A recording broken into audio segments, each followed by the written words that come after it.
Pandangan terpaku indah pemandangannya. Sejuk udaranya membuat hati membeku.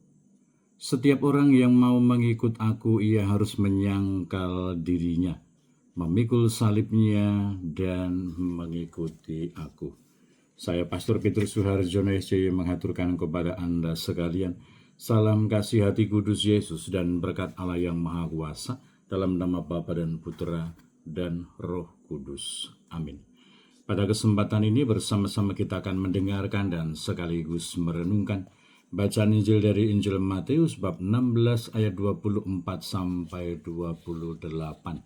Bacaan Injil ini juga menjadi bahan permenungan kita dalam perayaan Ekaristi Hari Biasa Pekan Biasa ke-18, Jumat 8 Agustus 2025, Gereja mengadakan peringatan wajib Santo Dominikus, seorang imam dan pendiri Ordo Pengkhotbah. Sekali peristiwa Yesus bersabda kepada murid-muridnya, "Setiap orang yang mau mengikut aku harus menyangkal diri, memikul salibnya, dan mengikuti aku. Karena barang siapa mau menyelamatkan nyawanya akan kehilangan nyawanya. Tetapi barang siapa kehilangan nyawanya karena aku, ia akan memperolehnya. Apa gunanya bagi seseorang jika ia memperoleh seluruh dunia, tetapi kehilangan nyawanya? Apakah yang akan diberikannya sebagai ganti nyawanya? Sebab anak manusia akan datang dalam kemuliaan Bapanya diiringi malaikat-malaikatnya. Pada waktu itu ia akan membalas setiap orang setimpal dengan perbuatannya. Aku berkata kepadamu, sungguh di antara orang yang hadir di sini ada yang tidak akan mati sebelum mereka melihat Anak Manusia datang sebagai Raja dalam kerajaannya." Demikianlah sabda Tuhan. Terpujilah Kristus. Saudara-saudara yang terkasih, selamat pagi. Bagaimana kabar Anda hari ini? Semoga selalu sehat, berbahagia, bergembira, bersukacita luar biasa, dan senantiasa merasakan kasih dan penyertaan Tuhan di hari yang baru ini. Semoga Anda sekalian, kita semua tetap setia dan tekun, saling mendukung dan mendoakan satu sama lain, supaya kita diteguhkan dalam iman kita, dikokohkan dalam pengharapan kita akan Allah, dan dikobarkan dalam kasih kita kepada Allah dan juga kepada sesama. Kita berdoa untuk mereka yang lansia, yang tua, yang sedang sakit. Kita berdoa juga untuk mereka yang masih kecil, yang masih dalam masa pertumbuhan. Kita berdoa untuk mereka yang masih di bangku pendidikan. Kita juga berdoa untuk mereka yang sudah selesai sekolah dan sedang mencari pekerjaan dan juga teman hidup yang tepat. Kita juga berdoa untuk mereka yang terus aktif ambil bagian dalam kegiatan pelayanan pastoral untuk kemuliaan Tuhan dan keselamatan sesama. Dan bagi yang sudah meninggal, kita juga berdoa supaya mereka berbahagia bersama dengan para kudus di surga. Juga untuk pribadi-pribadi dan keluarga-keluarga yang sedang menghadapi persoalan-persoalan kehidupan, semoga mereka dikuatkan oleh Tuhan dan diberikan jalan keluar yang terbaik oleh Allah, supaya mereka boleh menjadi saksi-saksi Kristus. Kita juga berdoa untuk segenap panitia pelaksanaan tabisan Keuskupan Imam Keuskupan Timika yang akan diselenggarakan di Gereja Paroki Santo Petrus Karangsenang.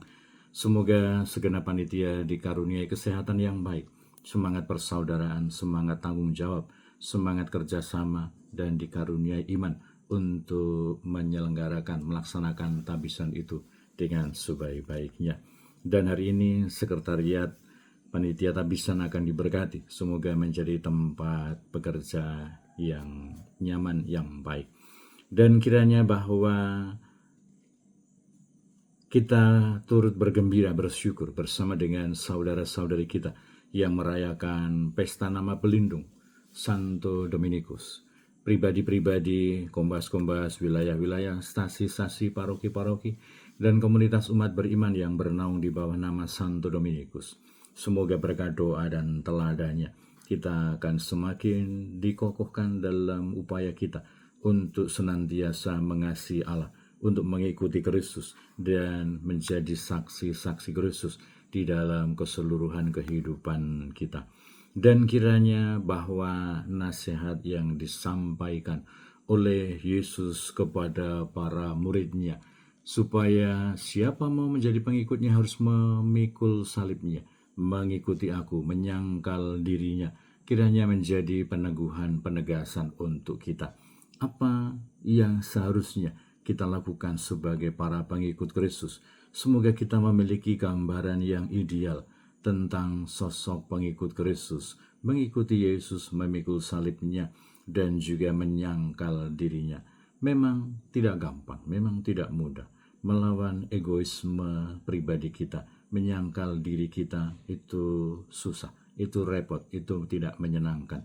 Tetapi itulah perjuangan kita untuk mengikuti Kristus dan memikul salibnya. Tidak setiap kesusahan penderitaan itu adalah salib.